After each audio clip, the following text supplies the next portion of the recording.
Okay, let's look at using SPSS to run a t-test.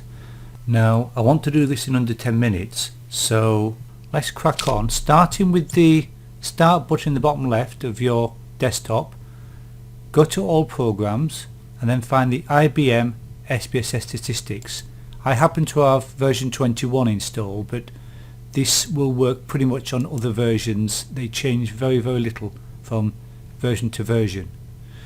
It'll take a moment to load up. Here we go. A t-test is a test of differences, and therefore I'm going to need at least data for 2 groups. So I'm going to do it from scratch. So I'll click on type in data, click on OK, and here is my startup page of the SPSS. Looks very similar to Excel, except for the fact that down the bottom left you see 2 tabs, one called data view and one called variable view. The data view is like Excel, where you simply put in numbers, but for variable view we have to start there. So I'm going to click on variable view and I want to define 2 variables. One I'll just call group and one I'll just call score. Group will be my grouping variable, so I'll have group 1, which will be a control, and group 2, which will be my intervention. Now by default SPSS has given me some things I don't really want, so I don't want the number of decimals to be more than 0, so I've set those to 0, and because the variables have been given quite generic names like group and score, under the label I'm going to give it something more meaningful, so any charts I produce will look a little bit better. So I'm going to call this one treatment and this one will be intervention. No, this one will be subject score. Okay, because of course my treatment will have 2 levels, control and intervention. Okay, now the grouping is nominal level. It is simply a group. I'm either in group A or group B, group 1 or group 2. Whereas my score, which is going to be looking at language impairment in children, it just happens to be where I've taken the data from. I want that at interval or ratio, so SPSS calls that scale. Okay, my variables are set up. I'm now going to the data view. I need to now put in my data. Now I've got 10 values for group 1, so I'll just put in the number 1 10 times and 10 values for group 2, so I'll put in the number 2 10 times. There we are. And now let's put in those values in. So these are ones I've taken from my handout. So I've got 0, 1, 3, 4, 4, 4, 5, 7, 7, 8. And then for group 2 I've got 2, 3, 4, 5, 6, 10, 11, 12, 12 and 14. So my data is now in. I've got 10 data points for group 1, 10 data points for group 2. Just looking down those values of score, you can get the sense that group 2 had a higher value of this measurement, but the t-test will tell us if the difference between the two could have been down to a fluke, just by the play of chance, or whether it's real. Okay, down to the main part. To run a t-test, once you've got everything set up, you use the pull down menu Analyze. So I'm clicking on that and then select compare means, because I'm comparing the means of 2 groups, and then from that I'm going to select the independent samples t-test because my 2 groups have no relationship with each other. Off we go. So it wants to know what I'm going to put into my grouping variable and my test variable. My grouping variable is what I have called my treatment, my group. So I'm going to click on that arrow to select it in there, and notice the 2 little question marks. SPSS needs to know how I have defined my groups.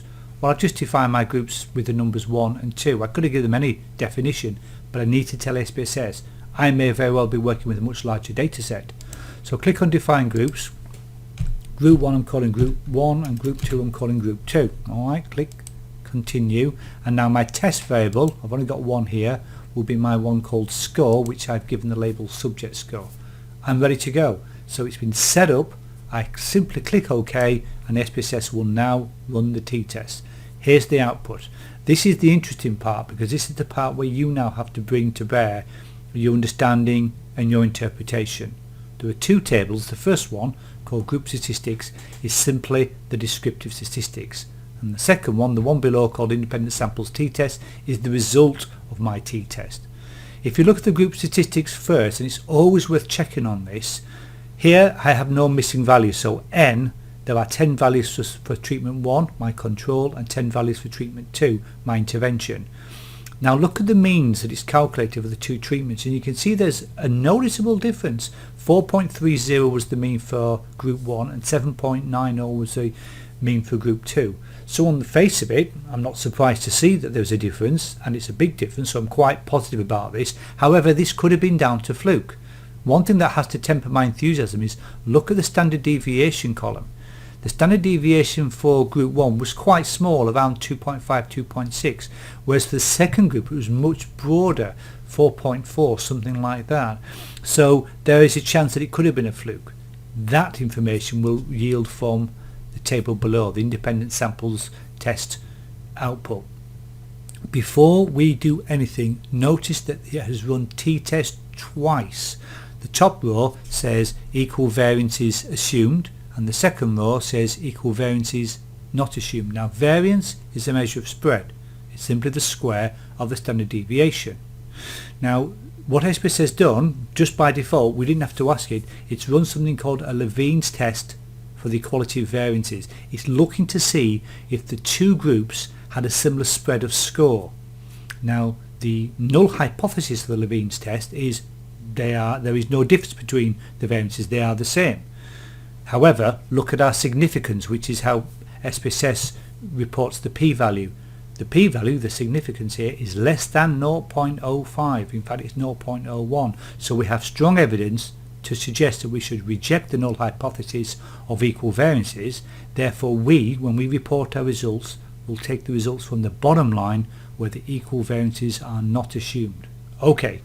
So what have we got? The thing I'm homing down on, in fact the only thing I'm going to home down on, is for that second line is where it says significance for two-tailed, our p-value. It's two-tailed because it was a two-tailed test. We did not tell SPSS to run one tail, we've simply assumed that the two groups are different, or rather we are testing to see if the two groups are different, and we have no prior expectation as to which way that would go.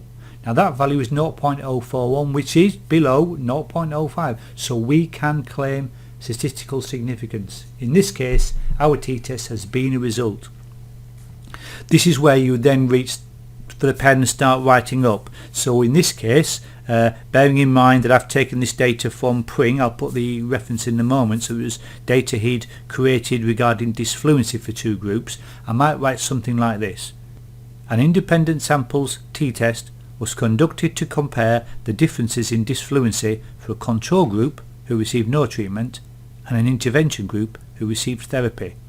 There was a significant difference between the control group with the mean 4.30 with the standard deviation 2.58 and the treatment group which had a mean of 7.90 and a standard deviation of 4.34. The t-test statistic had a degrees of freedom of 14.63 and had a value of 2.25, and the p-value was 0.041, and this was a two-tailed test. So there you have it. Have a go yourself, see if that can help. I've taken that short report. I was guided by Julie Pallant's her book on SPSS Survival Guide, so I'll also pop that reference on the end as well. Thanks ever so much. That's me done.